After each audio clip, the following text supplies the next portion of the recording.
हम लोग new chapter start करेंगे पार्ट 16। और इसके पहले मैंने कुछ पीडीएफ आपको भेजा है, क्योंकि कॉपी वर्क बहुत ज़्यादा था तो मैंने वीडियो नहीं दिया था, उसकी जगह पर मैंने असाइनमेंट भेज दिया था, वो आपको करना है। और कॉपी में सिर्फ आपको लघु उत्तरीय प्रश्न और दीर्घ उत्तरीय प्रश्न भी करना होता है। इसके अलावा कॉपी में कुछ भी नहीं लिखा होना चाहिए। पिछली बार जो कॉपी सबमिट हुई थी उसमें आप लोगों ने अति लघु और सब लिखा हुआ था, तो इस बार केवल लघु उत्तरीय प्रश्न और दीर्घ उत्तरीय प्रश्न भी रहेगा। ठीक है, तो चलिए देखते हैं अजंता एलोरा की गुफाएं।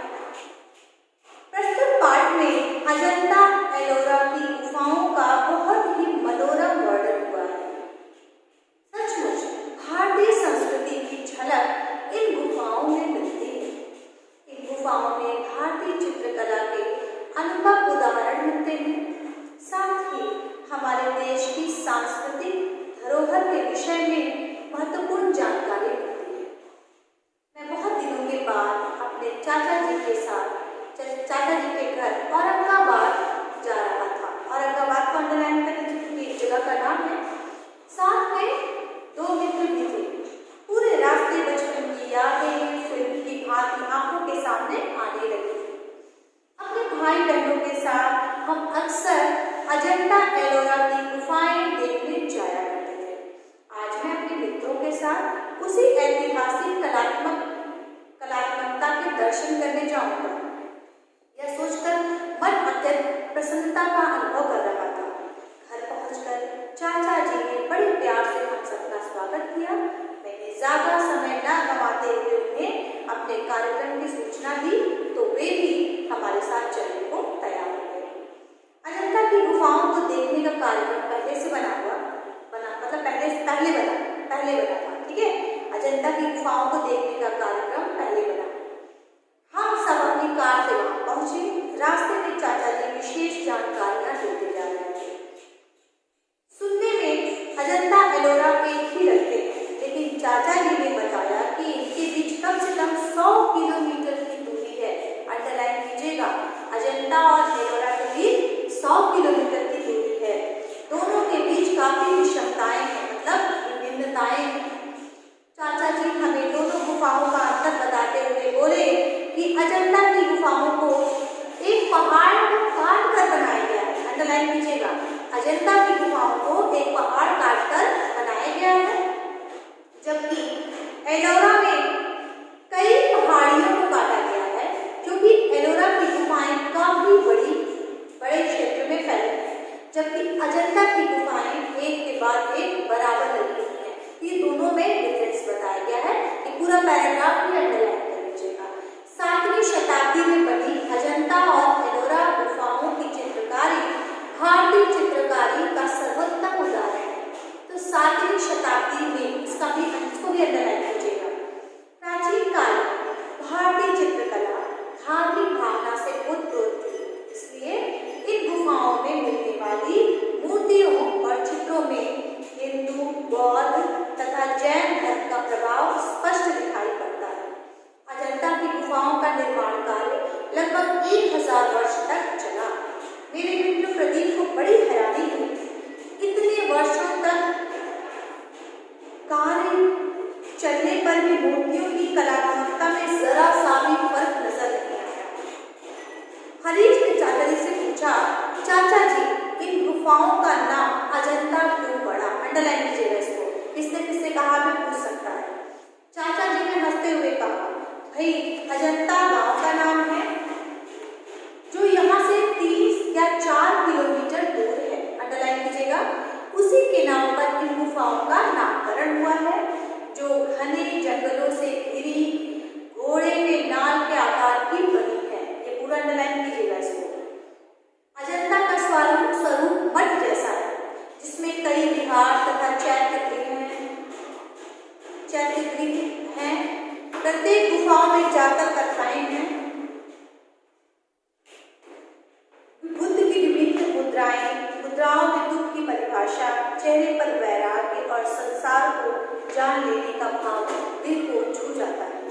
भिक्षुओं के विभिन्न क्रियाकलाप, दान की गाथाएं और देश ऐसी भी असंख्य चित्रकथाएं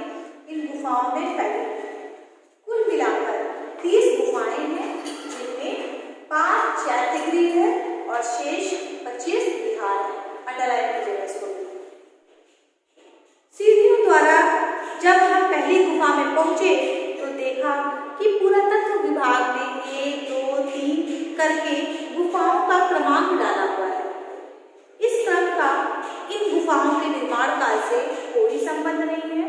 अजंता की गुफाएं मनुष्य द्वारा निर्मित बेजोड़ गुफाएं हैं, जिन्हें प्रतिदिन असंख्य देशी विदेशी सैलानी देखने आते हैं। इनमें प्राकृतिक रंगों का प्रयोग इतना बखूबी हुआ है कि कई वर्षों बाद भी वह सजीव लगती है। गुफा नंबर 1 अंडरलाइन कीजिएगा। गुफा नंबर 1 में पद्मपाणि बुद्ध की प्रतिमा बरबस मन को खींच लेती है। इसमें विभिन्न कोणों से बुद्ध के चेहरे पर भिन्न भिन्न भाव दिखाई देते हैं।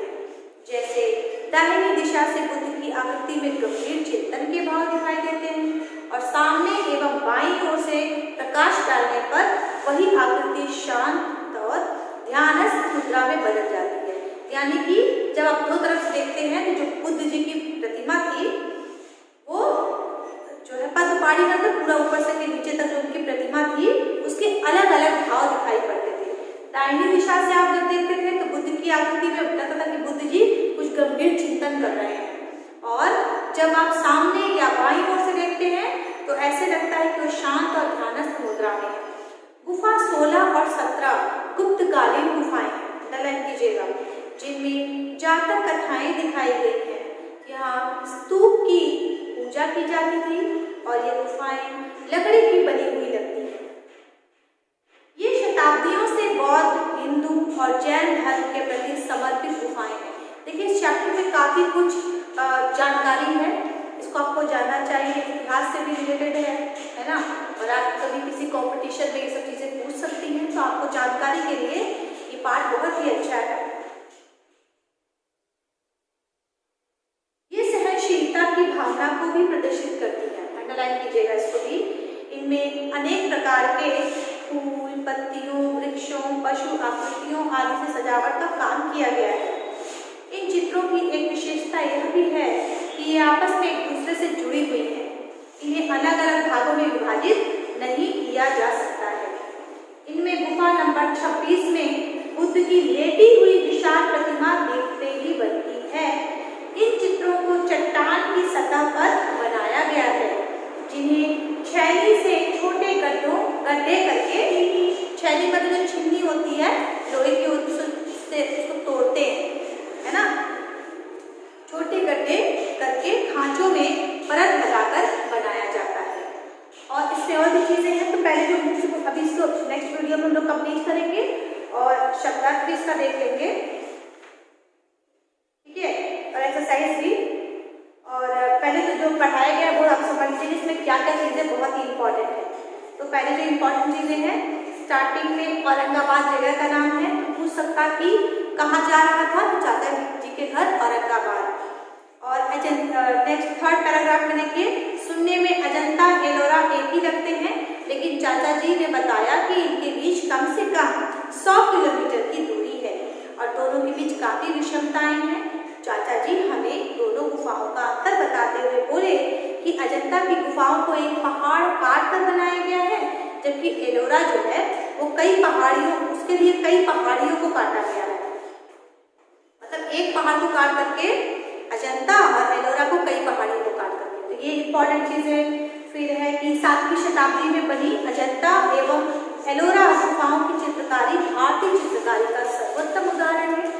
प्राचीन काल में भारतीय चित्रकला धार्मिक भावना से ओतप्रोत थी, ठीक है। और इसमें जो है इनकी मूर्तियों और चित्रों में हिंदू, बौद्ध तथा जैन धर्म का स्पष्ट प्रभाव दिखाई पड़ता है। अजंता की गुफाओं का निर्माण कार्य लगभग 1000 वर्ष तक चला, सब अंडरलाइन कीजिएगा, ठीक है। और फिर नेक्स्ट है पेज नंबर 130 पे सेकेंड पैराग्राफ में कि 1819 में ब्रिटिश सेना की मद्रास रेजिमेंट के एक सेना अधिकारी जॉन स्मिथ ने इनको सबसे पहले देखा। वह जंगलों में शिकार करने आया था, लेकिन पेड़ों और पत्तों से ढकी इन गुफाओं को देख करके आश्चर्यचकित हो उठा। ये भी अंडरलाइन कीजिएगा। उसके ऊपर एक और लाइन है, चाचा जी इनके बारे में कैसे पता चला होगा, आसपास तो दूर दूर तक जंगल ही जंगल है। ये भी अंडरलाइन कीजिएगा। उसके ऊपर एक और लाइन भी अच्छी है, कुल मिलाकर 30 गुफाएं हैं, जिनमें 5 चैत्यगृह हैं और शेष 25 विहार हैं।